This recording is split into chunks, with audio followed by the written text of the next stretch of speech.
العلم هو النور الهادي والمفتاح لكل الخير من يرد الله به خيرا. بسم الله الرحمن الرحيم. وعن أبي هريرة رضي الله عنه قال قال رسول الله صلى الله عليه وسلم المسلم من سلم المسلمون من لسانه ويده والمؤمن من أمنه الناس على دمائهم وأموالهم رواه الترمذي والنسائي. وزاد البيهقي في شعب الإيمان برواية فضالة والمجاهد من جاهد نفسه في طاعة الله والمهاجر من هجر الخطايا والذنوب.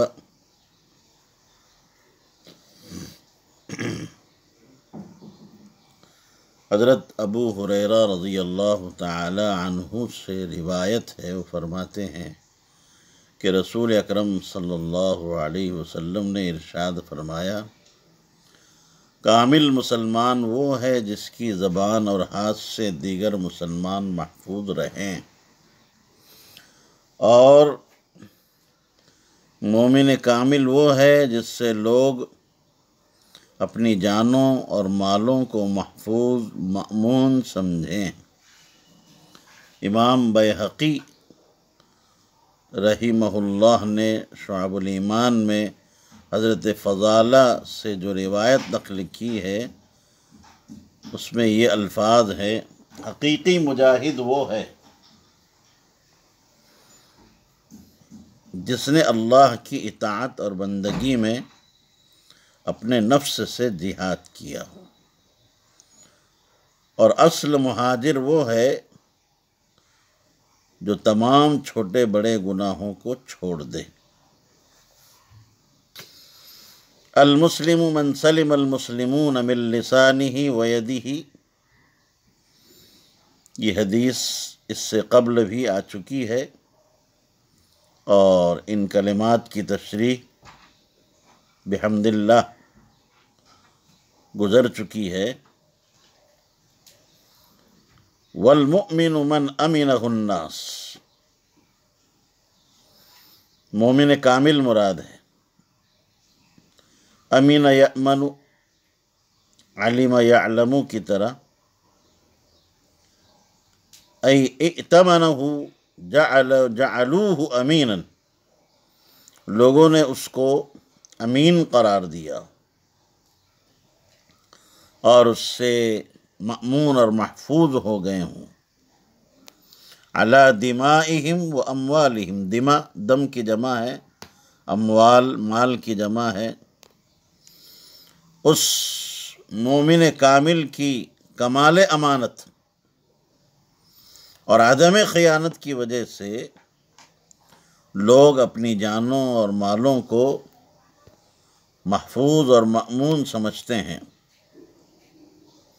یعنی مومن کامل وہ ہے جس کی امانت، عدالت، صداقت ظاہر ہو، لوگ اس کی طرف سے قتل، غارت گری، چوری، رہزنی اور عورتوں پر دست درازی وغیرہ سے مأمون ہوں۔ صاحب مرقات المفاتیح ملا علی قاری رحمۃ اللہ علیہ تصحیح کے حوالے سے لکھتے ہیں کہ یہ حدیث اپنے اس سیاق کے ساتھ کتب ستہ میں سے کسی میں بھی موجود نہیں، بلکہ ان میں مقطع یعنی ٹکڑے ٹکڑے ہیں۔ چنانچہ صحیحین میں عبداللہ بن عمرو سے روایت پہلے گزر چکی ہے، المسلم من سلم المسلمون من لسانه ویدہ والمہاجر من ہجر ما نہی اللہ عنہ۔ حدیث کا باقی حصہ سنن کی کتابوں میں ٹکڑے ٹکڑے کر کے حضرت فضالہ اور ابو ہریرہ اور اسی طریقے سے عبداللہ بن عمرو بن عاص سے مروی ہے، لیکن یاد رہے کہ اس حدیث کو حاکم نے اپنی مستدرک میں امام مسلم کی شرائط کے ساتھ فضالہ بن عبید سے مکمل روایت کیا ہے۔ البتہ انہوں نے اپنی روایت میں کچھ تقدیم تاخیر کی ہے کہ المؤمن کو المسلم پر مقدم فرمایا۔ وزاد البیہقی فی شعب الایمان بروایت فضالہ بفتح الفاء، حضرت فضالہ بن عبید الانصاری الاوسی رضی اللہ تعالیٰ عنہ مراد ہیں۔ سب سے پہلے غزوہ احد میں آپ نے شرکت فرمائی، پھر اس کے بعد تمام غزوات میں شریک رہے، بیعت رضوان میں بھی شریک تھے۔ اس کے بعد آپ شام منتقل ہو گئے اور دمشق میں آپ نے سکونت اختیار فرمائی، اور حضرت امیر معاویہ رضی اللہ تعالیٰ عنہ کے زمانے میں دمشق کے قاضی رہے، اور انہی کے دور خلافت میں سن 53 ہجری میں آپ نے وفات پائی۔ ان کی مرویات کل 50 ہیں۔ والمجاہد من جاہد نفسہ فی طاعت اللہ، حقیقی مجاہد وہ ہے جو اپنے نفس کے خلاف جہاد کرے، اپنی نفس کو طاعت پر جمائے، معاصی سے باز رکھے، اس لیے کہ نفس انسانی شیطان وغیرہ سے بھی بڑا دشمن ہے۔ وجہ یہ ہے کہ نفس ہر وقت، ہر آن، ہر گھڑی اور ہر زمان مکان میں انسان کے پہلو میں لگا ہوا رہتا ہے اور امور خیر کی انجام دہی سے روکتا رہتا ہے۔ اب ظاہر بات ہے، ہمیشہ لگے رہنے والے دشمن سے مقابلہ بنسبت اس دشمن کے جو دور ہو اہم ہے، اور جو دور ہیں دشمن شیطان دیگر وغیرہ جو اعدائے دین ہیں، ان سے تقاتل اور تقابل کبھی کبھار پیش آتا ہے۔ نفس ہمارا سب سے بڑا دشمن ہے، اس لیے کہا گیا کہ حقیقی مجاہد وہ ہے جو اپنے نفس کی خلاف ورزی کرے، خواہشات نفس کے خلاف کرے۔ المجاہد میں الف لام جنس کا ہے۔ والمہاجر، مراد کامل اور حقیقی مہاجر وہ ہے من حجر ما نہی اللہ عنہ، جو معاصی اور خطاؤں کو ترک کر دے۔ الخطایا والذنوب، ہجرت کی حکمت یہ ہے کہ مومن بندہ بلا کسی مانع اور رکاوٹ کے اللہ کی طاعت اور بندگی پر قادر ہو۔ اسی طریقے سے اشرار یعنی برے قسم کے لوگوں کی صحبت اور ان کے اختلاط سے وہ دور رہے، ان کی مخالطت اور صحبت کی وجہ سے برے اور مذموم اثرات اور ان کے اخلاق ذمیمہ سے محفوظ رہے، یہی حقیقی ہجرت ہے۔ من حجر الخطایا والذنوب، یعنی صغائر اور کبائر سب کو ترک کر دے۔ بعض حضرات کے قول کے مطابق ذنب خطیئہ سے عام ہے، اس لیے کہ ذنب اس گناہ کو کہتے ہیں جو عمدن کیا جائے، بخلاف خطا کے۔ اس اعتبار سے خطا اور ذنب دونوں میں فرق بھی ہو گیا۔ خطایا خطیئتن کی جمع ہے اور ذنوب ذنب کی جمع ہے۔ وعن انس رضی اللہ عنہ قال قلما خطبنا رسول اللہ صلی اللہ علیہ وسلم الا قال لا ایمان لمن لا امانۃ له ولا دین لمن لا عہد له رواہ البیہقی فی شعب الایمان۔ حضرت انس رضی اللہ تعالی عنہ سے مروی ہے، انہوں نے فرمایا بہت کم ایسا ہوا کہ رسول پاک صلی اللہ علیہ وسلم نے ہمیں وعظ فرمایا ہو، خطبہ دیا ہو، اور یہ نہ فرمایا ہو کہ جس شخص میں امانت نہیں اس کا ایمان نہیں، اور جس میں ایفائے عہد نہیں اس کا دین مکمل نہیں۔ قلما ما مصدریہ ہے، ای قل خطبۃ خطبنا رسول اللہ صلی اللہ علیہ وسلم۔ یہ مائے کافہ بھی ہو سکتا ہے، اس کا استعمال نفی میں ہوتا ہے جس پر استثناء دلالت کر رہا ہے۔ آگے دیکھیے الا قال، ای ما وعدنا الا قال لا ایمان لمن لا امانۃ له۔ ممکن ہے کہ یہ حصر غالبی ہو، لا ایمان علی وجہ الکمال، کامل طریقے پر ایمان نہیں۔ یاد رکھیے نفس ایمان کی نفی مراد نہیں ہے بلکہ کمال ایمان کی نفی مراد ہے۔ حافظ طور پشتی رحمۃ اللہ علیہ فرماتے ہیں اس قسم کی احادیث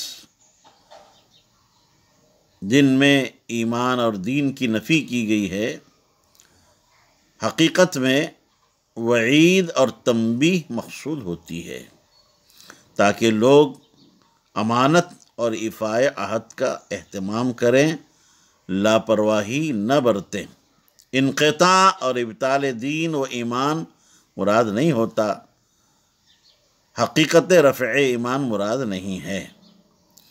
لا ایمان لمن لا امانۃ له، امانت میں امانت نفس، اپنے نفس، اسی طریقے سے اہل و عیال کی امانت اور مال، ہر چیز میں امانت داری یہ لازمہ ایمان ہے۔ نیز تمام حقوق اللہ اور اسی طریقے سے جملہ حقوق العباد جن کا اللہ تعالیٰ نے بندوں کو مکلف بنایا ہے انہیں کامل طور پر ادا کرنا کمال ایمان کے لیے ضروری ہے۔ اسی حقیقت کے پیش نظر ہمارے آقا صلی اللہ علیہ وسلم نے اپنے تمام مواعظ اور خطبات میں بطور خاص ان کی طرف توجہ دلائی ہے اور آپ متوجہ فرمایا کرتے تھے۔ وَلَا دِينَ لِمَن لَا عَهْدَ لَهُ، اور اس شخص کا دین کامل اور یقینی طور پر نہیں جو ایفائے عہد نہ کرے۔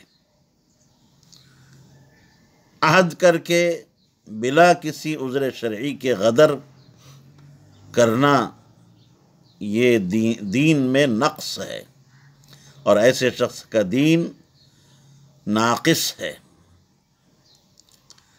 غدر کی مثال امام کا حربی سے معاہدہ کا نقض کرنا، اگر یہ نقض عہد یا نقض معاہدہ کسی مصلحت کی وجہ سے ہو تب تو جائز ہے۔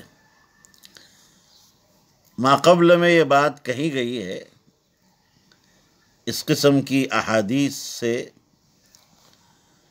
انقلاع مراد نہیں ہوا کرتا بلکہ زجر اور توبیخ اور ردع مقصود ہوا کرتا ہے۔ حقیقت نفی نہیں بلکہ فضیلت، حقیقت کی نفی نہیں بلکہ فضیلت کی نفی مراد ہوا کرتی ہے، بعض نے یہاں تک کہا کہ اگر کوئی شخص ان امور کا عادی بن جائے، یعنی ایسا کرنا اس کی عادت بن جائے، اس سے خطرہ ہوتا ہے کہ وہ کفر کر بیٹھے۔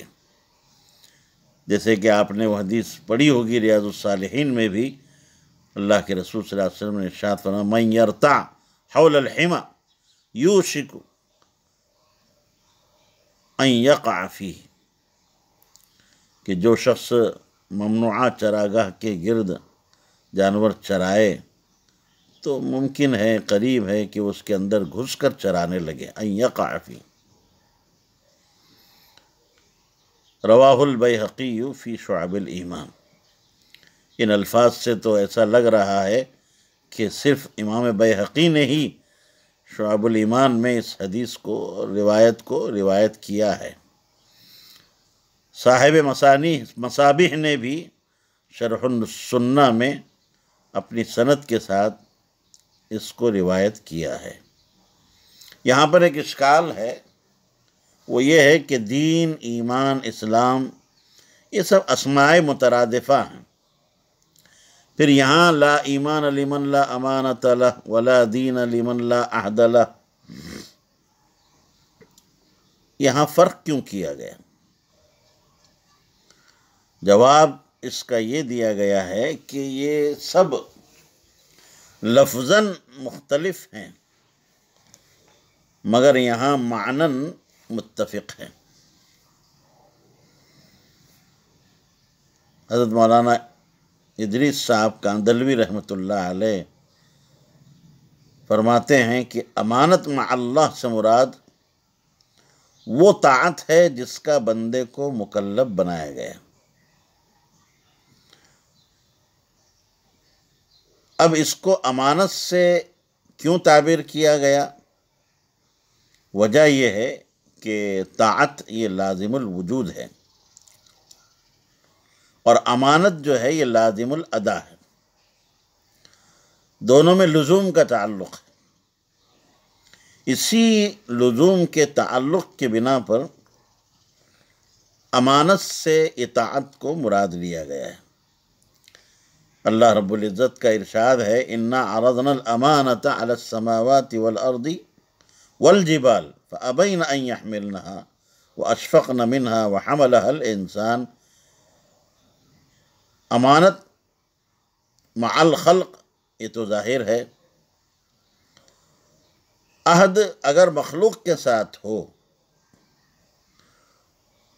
تو اس وقت مطلب یہ ہوگا کہ آپس میں کیے ہوئے عہود کا ایفا یعنی انہیں پورا کرنا، اور اگر عہد اللہ تعالیٰ کے ساتھ ہے، مع اللہ ہے، تو وہ دو طرح کے ہیں۔ ایک وہ عہد جو اللہ تعالیٰ نے حضرت آدم علیہ السلام سے دنیا میں اتارتے وقت اتباع ہدایت سے متعلق لیا تھا، وَإِمَّا يَأْتِيَنَّكُم مِّنِّي هُدًى فَمَن تَبِعَ هُدَايَ فَلَا خَوْفٌ عَلَيْهِمْ وَلَا هُمْ يَحْزَنُونَ، یہ ایک عہد ہوا۔ دوسرا عہد الست جو اللہ تبارک و تعالیٰ نے تمام اولاد آدم سے ازل میں لیا تھا، الست بربکم، کیا میں تمہارا پروردگار پالنہار نہیں ہوں؟ قالوا بلا، سب نے کہا تھا کہ کیوں نہیں، آپ ہمارے رب ہیں۔ یہ عہد الست، یہ دو قسم کے عہد ہوئے۔ الحمدللہ ہماری فصل ثانی ختم ہوئی۔ الفصل الثالث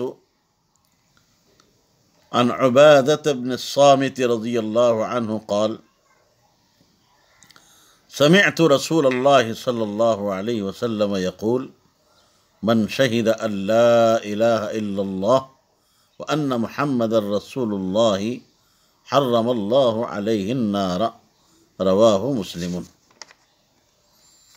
حضرت عبادہ بن صامت رضی اللہ تعالی عنہ سے روایت ہے، انہوں نے فرمایا کہ میں نے رسول اکرم صلی اللہ علیہ وسلم کو ارشاد فرماتے ہوئے سنا کہ جو شخص اس بات کی گواہی دے کہ اللہ کے سوا کوئی معبود نہیں اور محمد صلی اللہ علیہ وسلم اللہ کے رسول ہیں تو اللہ اس پر جہنم کو حرام فرما دیں گے۔ یہ فصل ثالث ہے۔ اس سے قبل مبادیات میں نے آپ کو یہ بات بتلائی تھی کہ اس فصل میں صاحب مشکات نے احادیث کو شامل کیا ہے، تو گویا صاحب مشکات نے اس باب میں جن حدیثوں کو شامل اور لاحق کیا تھا وہ آپ پڑھنے جا رہے ہیں۔ اب اس میں آپ کے سامنے بخاری کی بھی روایت آئے گی، مسلم کی بھی آئے گی، سنن کی بھی آئے گی، اسی طرح سے راوی صحابی بھی ہوں گے اور تابعی بھی ہوں گے۔ ہر طرح کی روایتیں فصل ثالث میں آپ کو پڑھنے کو ملے گی۔ سمعت رسول اللہ صلی اللہ علیہ وسلم یقول، جمہور کے قول کے مطابق یہاں پر سمعتو کا مفعول رسول اللہ اور یقولو جو ہے یہ جملہ حال مبینہ ہے۔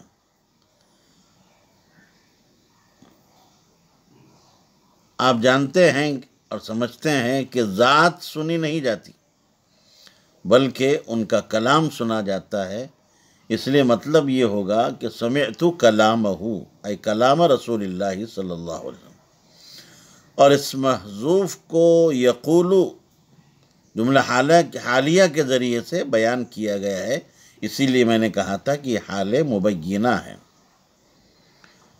من شہد اللہ الہ الا اللہ، یعنی تصدیق بالجنان کے ساتھ، جنان تو آپ سمجھتے ہیں دل سے تصدیق کے ساتھ اقرار باللسان کیا ہو، صرف اقرار باللسان نہیں، تصدیق دل سے، دل کی تصدیق کے ساتھ، وہ کیا ہے؟ اللہ الہ الا اللہ، کہ اللہ کے سوا کوئی معبود نہیں اور اس کی طرف سے آئے ہوئے اور بھیجے ہوئے تمام احکامات کا بندہ التزام کرے اور ان کا پابند ہو، وَأَنَّ مُحَمَّدَ الرَّسُولُ اللَّهِ، اور حضور صلی اللہ علیہ وسلم سے جو بھی قول یا عمل ثابت ہو ان سب کو صدق دل سے قبول کرے۔ حرم اللہ علیہ النار، ایسے شخص پر اللہ تعالی خلود فی النار کو حرام کر دیں گے، اور انجام کے اعتبار سے وہ شخص ابرار، نیکوکاروں کے ساتھ، صلحاء کے ساتھ، فائزین کے ساتھ جنت میں جائے گا، چاہے اس نے فسق و فجور کا ارتکاب کیا ہو۔ اس سے پہلے اس کی مکمل توضیح گزر چکی ہے۔ وعن عثمان رضی اللہ عنہ قال قال رسول اللہ صلی اللہ علیہ وسلم من مات وهو يعلم انه لا الہ الا اللہ دخل الجنت، رواہ مسلم۔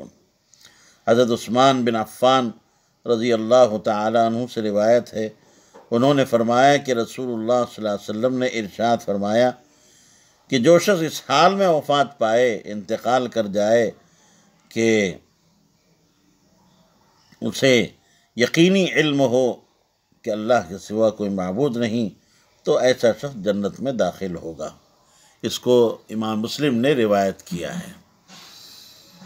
امیر المؤمنین حضرت عثمان بن عفان تیسرے خلیفہ ہیں اور آپ کی کنیت ابو عبداللہ، آپ اموی قریشی ہیں۔ ابتدائی دور ہی میں حضرت صدیق اکبر رضی اللہ عنہ کے دست مبارک پر آپ مشرف باسلام ہوئے۔ حضور صلی اللہ علیہ وسلم کے دار ارقم میں داخل ہونے سے پہلے اللہ تعالیٰ نے آپ کو اسلام کی توفیق عطا فرمائی۔ آپ نے 2 ہجرتیں فرمائی، پہلی ہجرت حبشہ کی اور دوسری ہجرت مدینہ کی۔ آپ یعنی حضرت عثمان غنی رضی اللہ تعالیٰ عنہ غزوہ بدر میں اس وجہ سے شریک نہیں ہو پائے تھے کہ نبی کریم صلی اللہ علیہ وسلم کی صاحبزادی حضرت رقیہ رضی اللہ تعالیٰ عنہ اس زمانے میں بیمار تھیں، مگر آپ صلی اللہ علیہ وسلم نے حضرت عثمان کو مال غنیمت میں سے حصہ عطا فرمایا تھا۔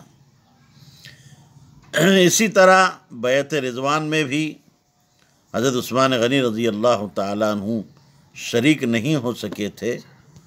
وجہ اس کی بالکل ظاہر ہے کہ حضرت صلی اللہ علیہ وسلم نے خود آپ کو مکہ والوں سے صلح کے متعلق بات چیت کرنے کے لیے روانہ فرمایا تھا۔ حضور علیہ السلام نے اس موقع پر اپنے ہی ایک ہاتھ کو دوسرے ہاتھ پر رکھ کر ارشاد فرمایا تھا، یہ بیعت عثمان کی طرف سے ہے۔ آپ صلی اللہ علیہ وسلم کی دو صاحبزادیاں یکے بعد دیگرے حضرت عثمان غنی رضی اللہ تعالیٰ عنہ کے نکاح میں آئیں، حضرت ام کلثوم اور حضرت رقیہ رضی اللہ عنہما، اور اسی وجہ سے حضرت عثمان غنی کا لقب ذو النورین تھا۔ آپ کا ایک لقب جامع القرآن بھی تھا، آپ نے قرآن کو جمع فرمایا۔ سن 24 ہجری محرم کی پہلی تاریخ کو آپ خلیفہ مقرر کیے گئے، اور 18 ذوالحجہ سن 35 ہجری ابو الاسود تجیبی جو مصر کا رہنے والا تھا، اس کا شمار اہل مصر میں ہوتا تھا، اس نے آپ کو بڑی بے دردی کے ساتھ قتل کیا اور آپ نے جام شہادت نوش فرمایا، اور ہفتے کی رات میں آپ کو بقیع قبرستان میں سپرد خاک کیا گیا۔ اس وقت آپ کی عمر شریف 82 برس تھی۔ آپ کا زمانہ خلافت کچھ دن کم 12 سال رہا۔ آپ کی مرویات 146 ہیں۔ السلام عليكم، لا تنسوا الاعجاب بالفيديو والاشتراك في القناة تشجيعا لنا لنستمر بنشر المزيد إن شاء الله.